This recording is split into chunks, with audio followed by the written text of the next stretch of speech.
In this video, we're going to download the add-ons we need for the project. So first, we're going to need OFX Scene Manager. So we just go that into Google, and then it's this second result here on GitHub. So we just want to grab that one, and we want to download the zip. And then this one also requires OFX easing, which we will also grab. So we need to go OFX easing, and then we want to grab this one and also hit download zip.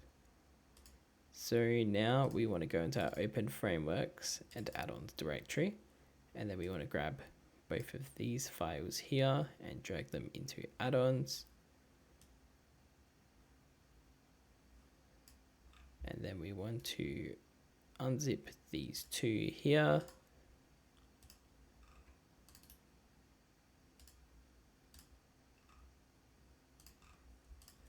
Yep, let's just delete those there. And we'll just rename this into OFX Scene Manager. And this one above it into OFX Easing. Yep, and that will add the extensions to OpenFrameworks. So if we go into the project generator, we should be able to go into add-ons.